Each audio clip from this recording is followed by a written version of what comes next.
Hi, I'm Old Sneelock. Welcome to another episode of Old Sneelock's Workshop.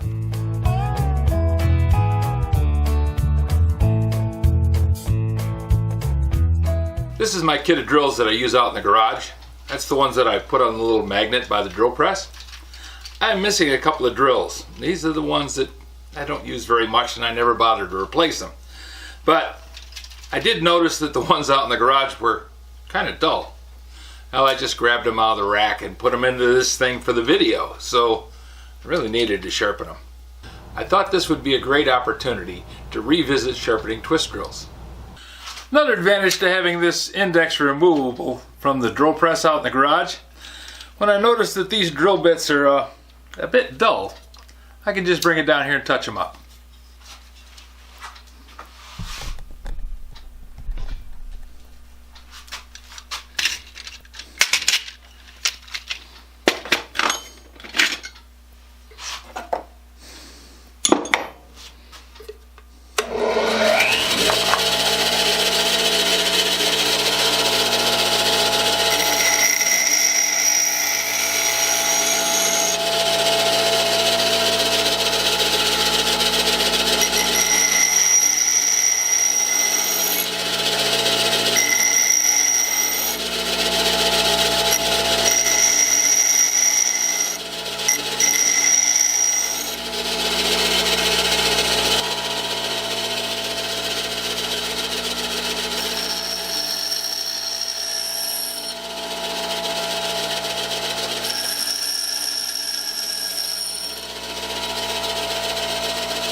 This one has a burr on the shank.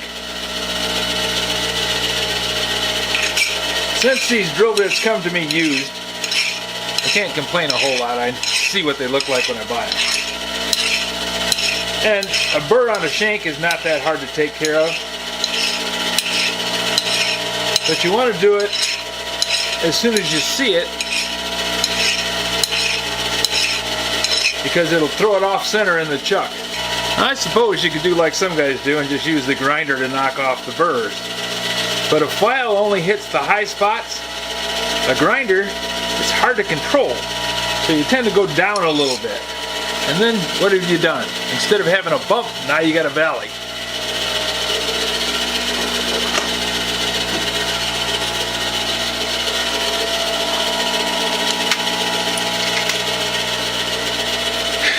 One quick way to check and make sure you don't have burrs on your drill bits. If you put them in the index with the points up, That means you can see the tip and say that it's sharp.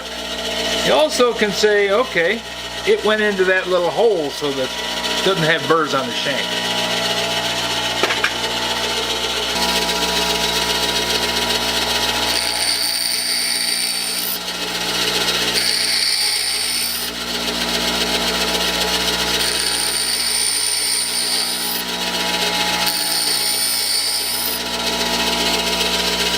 Now, unless you've broken off your drill bits, really not a need to take a whole lot off of them. Just a touch. We'll shut off the grinder and I'll talk a little bit about the theory behind sharpening. When you're sharpening, you want to hold the angle and have the grinding wheel go across the whole face of it. So you look at the grinder, set your tool up there. So you look at the grinder, set your tool up there, and then just run the edge up as the wheel is turning. Then turn it and do the same again. The idea is you want to have that center point be a center point. And one of these gauges, this is just a cheap one that I got from Harbor Freight, but it works quite well. It gives you the standard 118 degree tip, 59 degrees on the angle here. With the drill bit up against the gauge, we lay it up against the angle, and there shouldn't be any daylight showing. And we're at the 6, which is the halfway mark between 4 and 8 on this particular gauge. And then we flip it over, and once again with the drill bit up against the gauge, we're at the 6 mark. So this drill bit is centered, it's sharp, ready for another job.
Now the smaller the drill bits get, the harder it is to do.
have a full kit here. I got to replace some.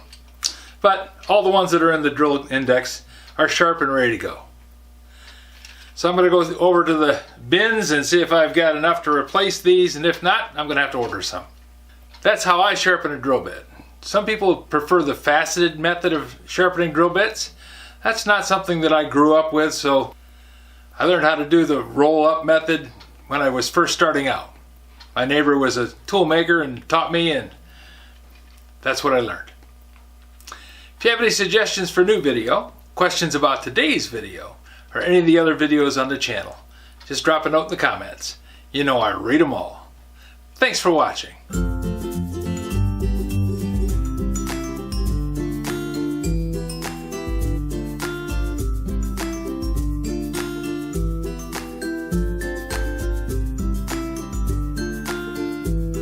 This video is not to be viewed by anyone under the age of 13 in the US or 16 in the European Union, without the express written permission of the parents or legal guardians of the underage person. Such written permission must be on file at the local government entity in charge of enforcing the rules and regulations established by the FTC. Anyone violating these terms is admitting by default that they hold harmless the owners and operators of this channel. Any and all questions should be addressed to your local branch of the FTC.